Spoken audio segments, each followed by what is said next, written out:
Hey guys, Max of Woodsman's Finest here, with my first product introduction.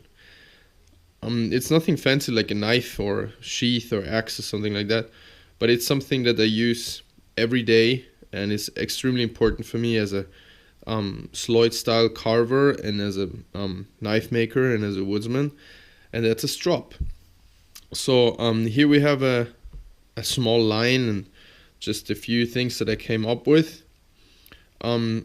That are basically featuring some small changes that I would have liked in strops that are available, and I just decided to make it myself. So all those strops here are made from beech.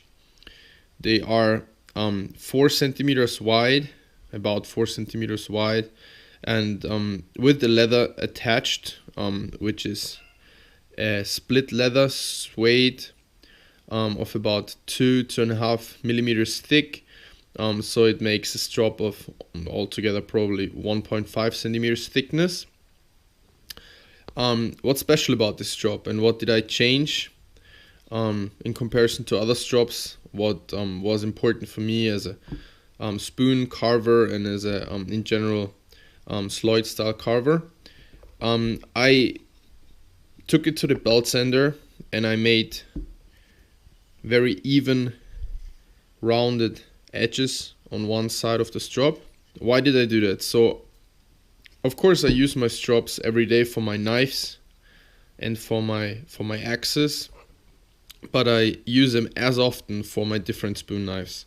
So I used to have a dowel with me as well always, where I wrapped leather around, which is not really easy to do, and I'm really in love with a one tool option, so to say. So if I have the chance to carry one tool instead of two, you get the picture, right?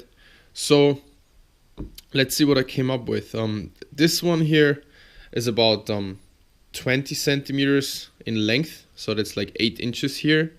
As I said, the width is about, I don't know exactly what it is, maybe 1.5 inches, 4 centimeters. And the width is about 4.5, 4.5 centimeters. So as you can see, I just bring up my trusty Grundfos Brooks wildlife hatches. As you can see, this is a very nice size of strop and length for axes, which is probably gonna be one of the bigger tools that you're gonna strop. I also made a very easy, very simple way of holding it here in the back, because I use strops for a long time myself, and I usually grab them like this. And in order to keep it compact and get most of the length wrapped in leather, actually, I chose to make a very short handle, or like, yeah, let's call it a handle. And I know that I usually hold it like that, and I never really hold it freely, but I usually rest it somewhere with the tip, so you get a lot of control that way.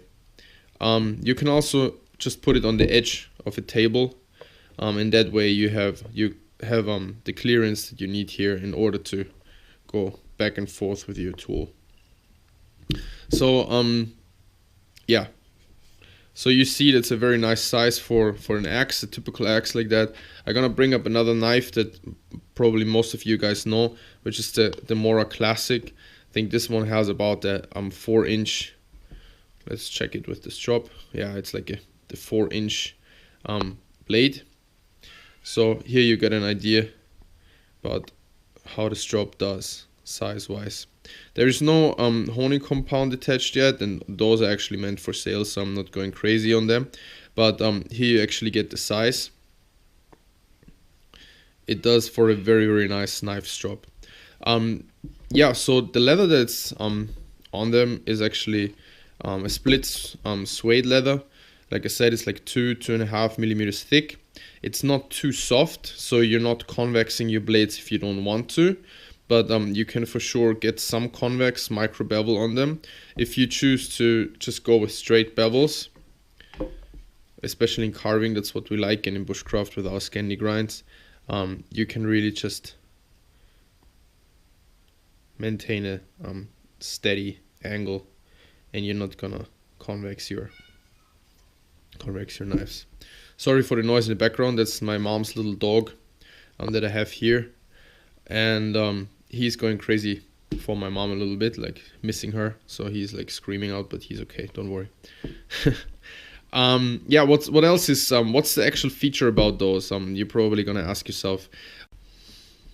So the actual feature about those drops is that they have these rounded edges here, where I made into a perfect half circle, and the leather is attached really nicely and straight there.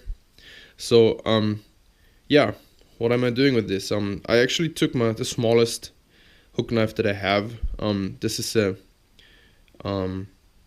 small Ben Orford spoon knife, and this is pretty much together probably with this Svante Diev small hook knife. This is the smallest knives that you're gonna find hook wise. So I took this one and I checked if it's working the way I like it, and anything bigger than that is not gonna be a problem either. So what am I doing? I have two sides, so I'm free to apply one or two different compounds on a leather like this, and I can also leave one side completely without compound, which is nice after a very fine strop. You can even take it to the plain side and give it even a nicer polish, like a finer polish. So I can polish the inside, or I can strop the inside of a hook knife like this by like using the rounded edge. I can do it either this way, or I can hold the strop like that and just push it through the inside of the hook knife. But usually I'm going just with either way. So this is a very, very controlled way of stropping. I can actually really concentrate on the angle of the knife in order not to convex anything that I don't want to convex. Yeah. So that's basically the main feature of those. Some of them are finished with like red milk paint. Some of them are plain, like this one here. They're very simple, very effective, very nice quality materials. The beech, of course, is a hardwood, and the suede that I use is very tough, so you're not gonna get all kind of convexing that you don't want. Here, two more hook knives. This one is a 5cm hardest by Belzebu Knives, and this one is a 6cm diameter Tuka Cam by Nick Westerman. And also with those knives, you can see, hopefully, that I can strop the inside very, very easily and nicely by just going along like this. Also here with the Nick Westerman, just holding it that way. It's very comfortable that way. I have a lot of control actually, and I can just strop the inside very, very controlled and easily. So my strops that I'm using at the moment, they have held up for me for a very long time. When there's too much metal and debris on them after a while of stropping, then I usually just go over with a belt grinder or some, actually pretty rough on them, to be honest.